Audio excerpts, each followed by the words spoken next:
बिस्मिल्लाहिर्रहमानिर्रहीम। शुरू अल्लाह के पाक नाम से जो बड़ा मेहरबान नहायत रहम वाला है। मेरा नाम करीम है। मेरी बीवी के साथ मेरी शादी को 2 ही साल हुए थे जब एक हादसे में मेरी एक टांग कट गई। ये दिन मेरी ज़िंदगी का सबसे बुरा दिन था। इससे पहले अच्छे पैसे भी कमाता था और ख़ूबसूरत नौजवान था, लेकिन अब मेरी एक टांग नहीं थी और घर में और कोई कमाने वाला नहीं था। इसलिए मैंने अपने घर की बैठक में दूध की दुकान बना ली। बैठक का दरवाज़ा बाहर की तरफ खोल देता और वहीं पर बैठे बैठे दूध बेचा करता था। आज मैंने ये काम शुरू किया था और 2 दिन हो गए थे, लेकिन दूध बिक ही नहीं रहा था। मेरा एक दोस्त दूध वाला था जो सुबह सुबह मेरे लिए दूध लेकर आता था। मैंने उसे कहा था कि दूध में पानी नहीं डाला करें और ख़ुद भी दूध में पानी नहीं मिलाता था। मैंने कहा कि पहले ही मुझ पर इतना बड़ा हादसा गुजरा है, इसलिए मैं कोई बेईमानी नहीं करूँगा, खालिस दूध बेचूँगा।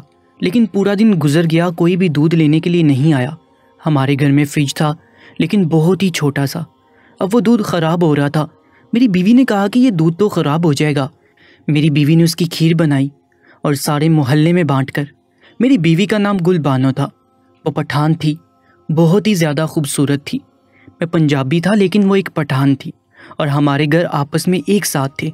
पुराने मोहल्ले में बस मेरी माँ को वो पसंद आ गई थी। बचपन से ही हमारी उनके साथ जानदारी थी। आना जाना, एक दूसरे के घर चीज़ें बेचना, गम और खुशी में साथ रहना। जब मेरे माँ बाप इस दुनिया से गए तो उन्होंने बहुत साथ दिया था। फिर मेरे बाबा की आखिरी ख्वाहिश के मुताबिक मेरी शादी गुलबानो के साथ करा दी।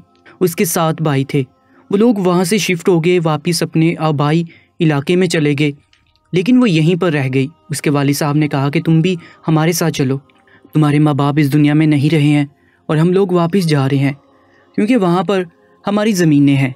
यहाँ पर हम कारोबार के लिए आए थे, लेकिन मैं वापस नहीं जाना चाहता था क्योंकि उस वक्त मेरा यहाँ पर कारोबार था। इसके बाद जब मेरे साथ ये हादसा हो गया तो गुलबानो ने कहा कि अब चलते हैं।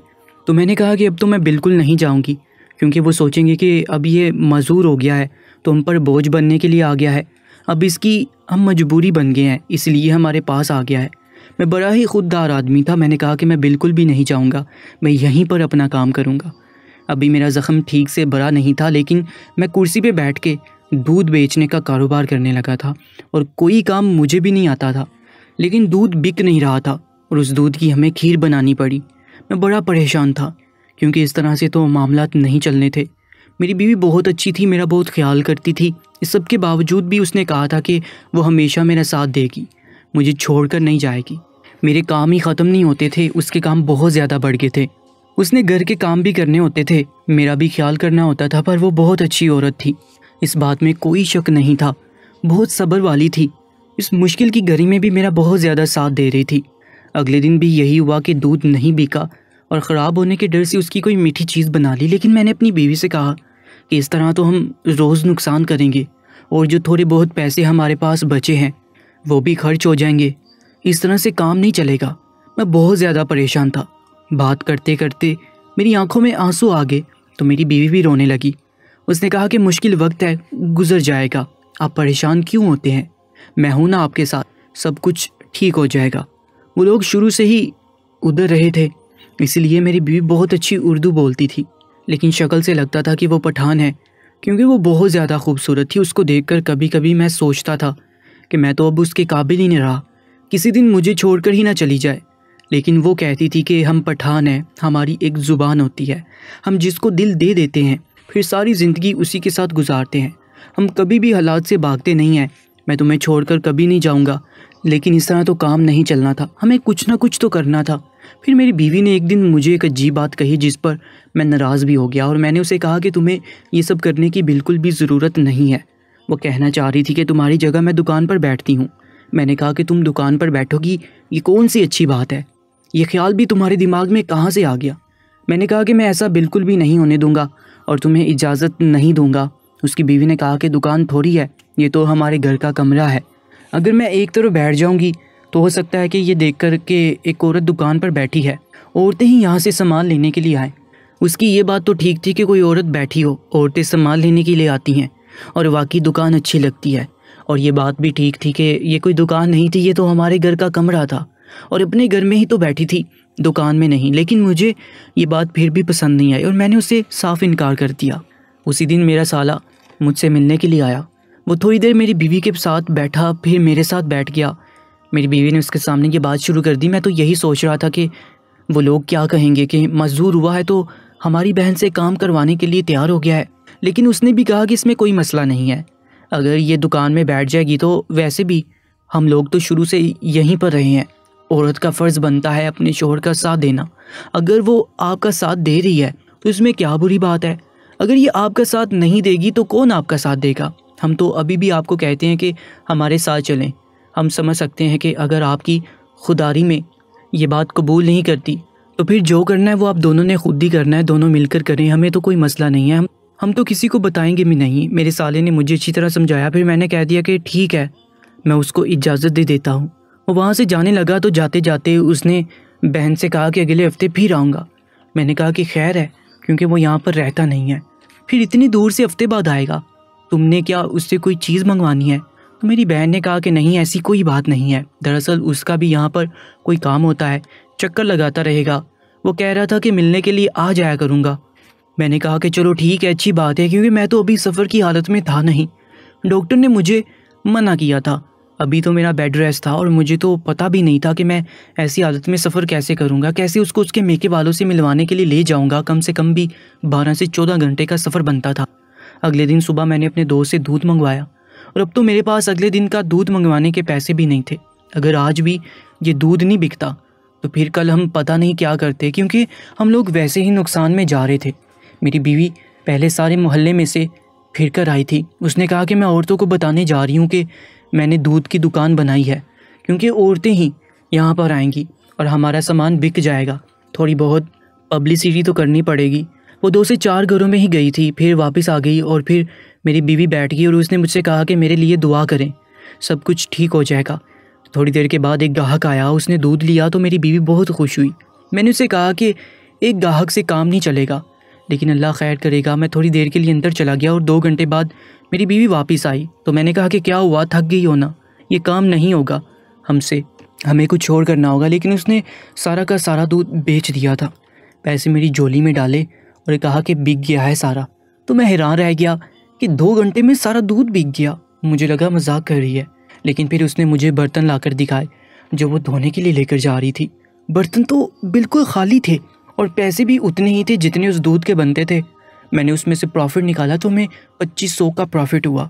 मेरी बीवी ने कहा कि 1000 रुपये मुझे दो, मैंने आटा और तेल लेकर आना है, और वहाँ से चली गई। मैं हैरान रह गया कि इतनी जल्दी सारा दूध कैसे बिक गया। अब रोज़ यही होता था कि जब मेरी बीवी दुकान पर बैठती दूध बेचने के लिए तो 2 से 3 घंटे में ही दूध बिक जाता था। उसके पास औरतें भी आती थीं और मर्द भी दूध लेने के लिए। लोग काफ़ी खुशी खुशी दूध ले जाते थे। हमारे रोज़ के 2 से 3 हज़ार बचने लगे। फिर इसके बाद हमने ज़्यादा सामान मंगवाना शुरू कर दिया, फिर ज़्यादा बचत होने लगी।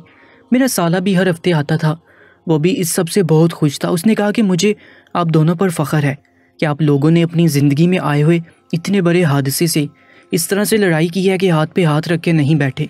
नहीं तो लोगों के साथ हादसा हो जाता है तो वो हाथ पर हाथ रख कर बैठ जाते हैं और रिश्तेदारों की तरफ देखते हैं कि कोई हमारी मदद करे, लेकिन आप लोग फ़ौरन अपने पैरों पर खड़े हो गए, ये बहुत अच्छी बात है। वो भी बहुत खुश था, हर हफ्ते आया करता था। लेकिन एक दिन ऐसा हुआ कि मैं सो रहा था। जिस वक्त मेरा साला आया वो थोड़ी देर बैठा और इसके बाद ये सोच कर जा रहा था कि मैं सो रहा हूँ तो मेरी नींद ना ख़राब हो। लेकिन मैं जाग गया और मैंने कमरे के दरवाजे से देखा, लोग बिल्कुल सामने निशाने पर ही खड़े थे और उसने मेरी बीवी को शापर भर के किसी चीज़ का दिया। जैसे ही मैंने उनको आवाज़ दी, मेरी बीवी ने फ़ौरन अपने दुपट्टे में वो शापर छुपा लिया और वहाँ से दूसरे कमरे में चले गए वो चीज़ रखने के लिए। उन दोनों को शायद पता नहीं था कि मैं उनको देख रहा था कि दरवाजे से दूसरे कमरे के दरवाजे के पास का मंजर साफ नज़र आ रहा था और वो दोनों ही वहाँ खड़े थे। मेरी बीवी घबरा गई और उसने अपने भाई को इशारा किया कि बस तुम चले जाओ यहाँ से। वो दरवाज़ा खोलकर चुपके से निकल गया। मैंने पीछे से आवाज़ दी तो मेरी बीवी थोड़ी देर बाद वापस आई और बोली, क्या बात है, जाग गए? मैंने कहा कि अनवर चला गया, बैठा नहीं, मैं सो रहा था तो मुझे जगा देती, मैंने उससे 2-4 बातें करनी थी। मेरी बीवी ने कहा कि नहीं, आप सो रहे थे। उसने खुद ही कहा कि जगाओ नहीं, आपकी तबीयत वैसे भी ठीक नहीं रहती है। वैसे भी वो अपने काम से आया था, थोड़ी देर बैठ कर चला गया। मैंने कहा कि कोई चीज़ लाया था क्या? तो मेरी बीवी ने कहा कि नहीं, उसने क्या चीज़ लानी थी आपके लिए, फल लाया था। वो मैंने फ्रिज में रख दिए हैं, जबकि मुझे अच्छी तरह याद है कि जो चीज़ उसने मेरी बीवी को पकड़ाई वो फल तो नहीं थे। वैसे वो बहुत अच्छा था, हर दफ़ा मेरे लिए फल फ्रूट लाता था ताकि मेरी थोड़ी सेहत बन जाए। लेकिन जो चीज़ उसने बीवी को पकड़ाई थी वो फ्रूट नहीं था। मेरी बीवी ने इस बात का जिक्र नहीं किया। मुझे शक पड़ गया कि मेरे साले ने मेरी बीवी को क्या चीज़ दी थी, कहीं वो मेरी बीवी को पैसे तो नहीं दे रहा। मुझे मेरे ससुराल वालों के पैसे नहीं खाने थे, मैं कोई बेगैरत इंसान नहीं था। लेकिन शॉपर के साइज़ को देखकर तो नहीं लगता कि उसमें पैसे हैं, क्योंकि अगर इसमें पैसे होते तो फिर तो वो लाखों के पैसे थे। और मैंने अपनी बीवी को अच्छी तरह समझाया था कि कभी भी अपने घर वालों से पैसे ना लेना, जो चीज़ तुम्हें चाहिए वो मैं तुम्हें ला के दूँगा, बेशक मेरी एक टांग कट जाए या मेरी दूसरी टांग भी कट जाए, तुम्हारे लिए सब कुछ मैं ही करूँगा और कभी हिम्मत नहीं हारूँगा। अब मैं बैसाखी की मदद से चल सकता था। आहिस्ता आहिस्ता मैं इस काबिल तो हो ही जाता कि अपना वजूद खुद संभाल सकता। मेरी बीवी ने भी मुझसे वादा किया था कि वो कभी भी ऐसा नहीं करेगी। वो कमाएगी लेकिन अपने माँ बाप से मांगकर पैसे नहीं लेगी। अगर वो अपनी मर्ज़ी से कुछ देते हैं तो वो उनकी मोहब्बत है, लेकिन हम उनसे कभी कुछ नहीं मांगेंगे। फिर वो क्या चीज़ थी? आहिस्ता आहिस्ता मुझे इस बात के पीछे शक होने लगा कि मेरी बीवी कैसे 2 घंटे में सारा दूध बेच लेती है। यही वो दूध था, यही वो दुकान थी, यही वो मोहल्ला था। जब मैं बैठा करता था तब तो कोई भी मुझसे दूध लेने के लिए नहीं आता था। ऐसा भी नहीं था कि मेरी बीवी तैयार होकर बैठती थी। वो सर पर हिजाब करके बैठा करती थी और उसने चेहरे पे कोई मेकअप नहीं लगाया हुआ था। ऐसा भी नहीं था कि कोई उसकी खूबसूरती देखकर वहाँ आ रहा था। फिर ये सब कुछ हो क्या रहा था? मुझे कुछ ना कुछ तो करना ही था। मेरी बीवी मज़े से दूध बेचती और पैसे लाकर मुझे पकड़ा देती, फिर घर की कोई चीज़ लेने जाती थी। उसने कहा था कि मैं औरतों को रोज़ कहा करती हूँ कि वो मेरे से दूध लें, लेकिन दुकान पर तो औरतें नहीं आ रही थीं। दुकान पर वही औरतें थीं जो बाज़ार में आई हुई होती थीं और चलते फिरते उनकी नज़र पड़ जाती तो वो कोई चीज़ ले लेती थी। अब मेरी बीवी ने दूध के साथ दही भी बेचना शुरू कर दिया था। इस बात को 3-4 महीने हो गए थे। अब मैं चल सकता था। मैंने अपनी बीवी से कहा कि गली की दूसरी तरफ मेरे दोस्त का घर है, वहाँ तक जा रहा हूँ, थोड़ी मेरी वॉक भी हो जाएगी। बैठे बैठे मेरे पूरे जिस्म में दर्द हो रहा था। उसने कहा कि ठीक है आप चले जाएं, वैसे भी मैंने दूध बेचना है, इसके बाद मैं खाना बना लूँगी। मैंने कहा कि ठीक है, लेकिन मैं दोस्त के घर गया और वहाँ जाकर मैंने उसे भी ये सारी बात बता दी और अपना हुलिया बदला और मैं अपने दोस्त की मदद लेकर बीवी की दुकान में आया। मैंने ये सोचा था कि मैं बीवी की दुकान पर हुलिया बदल कर आऊँगा और उससे दूध ख़रीदूँगा।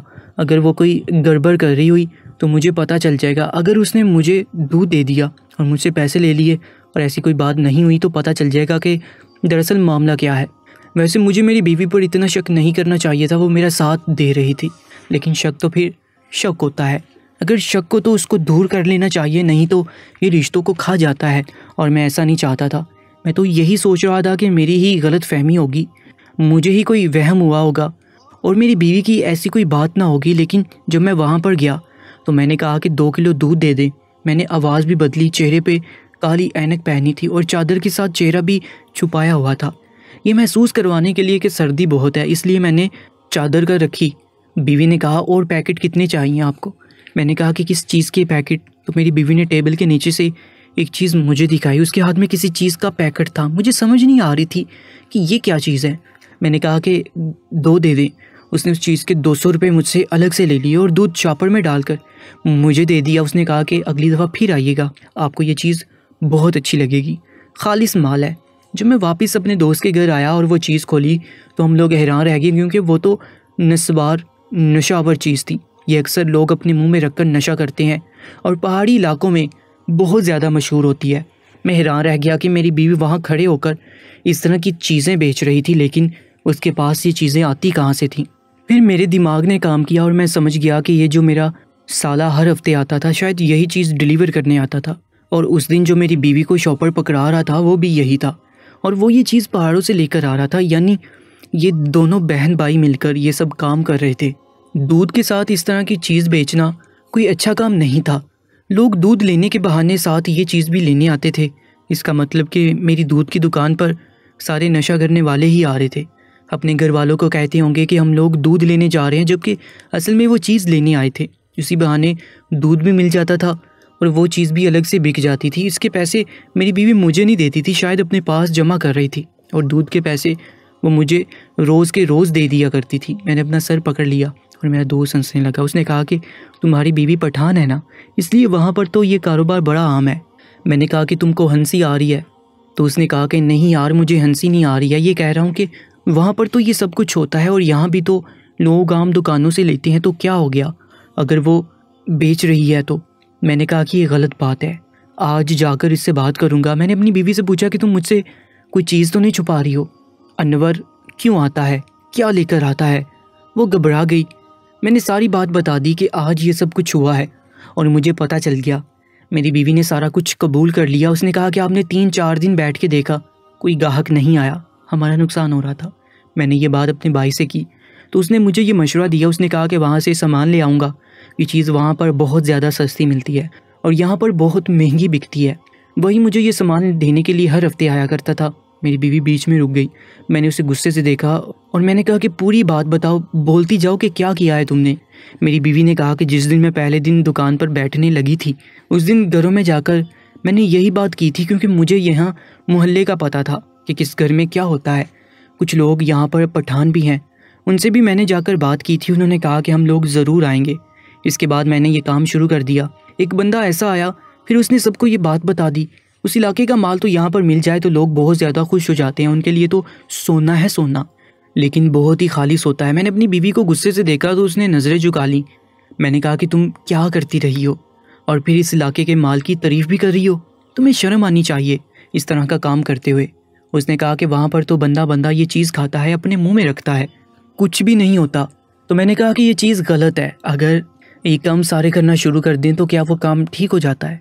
मेरी बीवी लाजवाब होगी। उसने कहा कि फिर दूध भी कोई नहीं लेगा, फिर इस तरह तो कुछ नहीं होगा। मैंने कहा कि तुम ये सब नहीं करोगी, अगर हमारे नसीब में खाना होगा तो वो मिल जाएगा, नहीं होगा तो नहीं मिलेगा। आज के बाद तुम ये काम नहीं करोगी, अपने भाई को मना करो, नहीं तो मुझसे बुरा कोई नहीं होगा। मेरी बीवी ने कहा कि हम साथ ये चीज़ नहीं देंगे तो हमारी तो सब बंद, कोई भी दूध नहीं लेगा। मैंने कहा नहीं लेता है तो कोई दूध तो नहीं ले, लेकिन हम इस तरह के जलील काम नहीं करेंगे, हम कोई और काम कर लेंगे, मैं कुछ और कर लूँगा। अब मैं चलने के काबिल हो गया हूँ, मैं कर्ज़ा लेकर रिक्शा लूँगा, मैं रिक्शा चला लूँगा, मैं मेहनत कर लूँगा, लेकिन तुम इस तरह का कोई काम नहीं करोगी। मैं नहीं चाहता कि हम किसी के लिए ऐसी चीज़ का ज़रिया बने जिससे उसकी सेहत भी ख़राब हो। मेरी बीवी फ़ौरन बोली, और मारा इससे सेहत ख़राब नहीं होती। मैंने कहा कि चुप कर जाओ, बस तुम ये काम नहीं करोगी। उसने कहा ठीक है, आइंदा शिकायत का मौका नहीं दूंगी, वादा करती हूँ। अगले दिन हमने ये काम नहीं किया तो वाकई दूध नहीं बिका हमारा। मैंने अपनी बीवी को कहा कि ठीक है, बस मैं चेक करना चाहता था कि दूध बिकता है या नहीं, लेकिन यहाँ के लोग तो शायद ऐसे ही हैं। मैंने अपने दोस्त से कर्ज़ा लिया और इन पैसों से एक रिक्शा ले लिया, क्योंकि मेरी टांग ख़राब थी, मैं चल नहीं सकता था, लेकिन मैं बैठकर रिक्शा तो चला सकता था। अब मैं रिक्शा चलाता था। एक दिन मेरी बीवी मेरे पास आई और बोली कि इस सामान को बेचकर मैंने कुछ पैसे बनाए थे, अब इन पैसों का क्या करूं, क्या ये पैसे भी बुरे हैं? तो मैंने अपनी बीवी को कहा कि हाँ, ये पैसे भी हम पर हलाल नहीं है, तुम ये पैसे अपने भाई को वापस कर दो, बल्कि इधर मुझे दो, मैं उसके घर पोस्ट करवा दूंगा। वो यहाँ पर आया तो मैं उसको बातें सुनाऊंगा, उसे कहूँगा कि कुछ अर्सा यहाँ पर ना आए। जब मेरी बीवी मुझे पैसे दे रही थी तो ऐसा मुँह बनाया था जैसे अपना गुर्दा निकाल कर मुझे दे रही है, क्योंकि वहाँ पर ये सब कुछ नॉर्मल था, लेकिन यहाँ पर नहीं।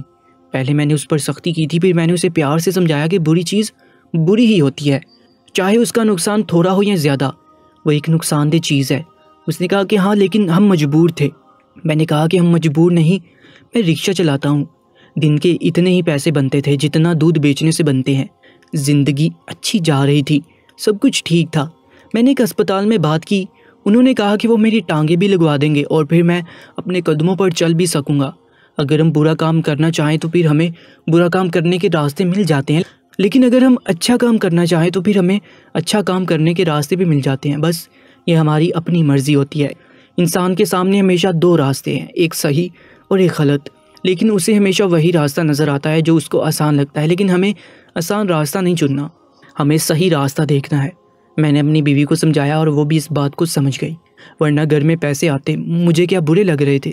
मैं तो माजूर था, मेरे लिए तो पैसे कमाना मुश्किल हो गया था, लेकिन मैंने फिर भी अच्छाई की और सही बात का साथ दिया, और इस बात की फिर मुझे खुशी भी हुई और इनाम भी मिला कि एक बहुत बड़े आदमी ने सदक़े के तौर पर मेरी टांग लगवा दी। और इसके बाद मैं अपनी पुरानी नौकरी पर फिर से जाने लगा, जो कि ऑफिस जॉब थी, और मेरी ज़िंदगी वापस वहीं पर आ गई जहाँ से मैंने शुरू की थी।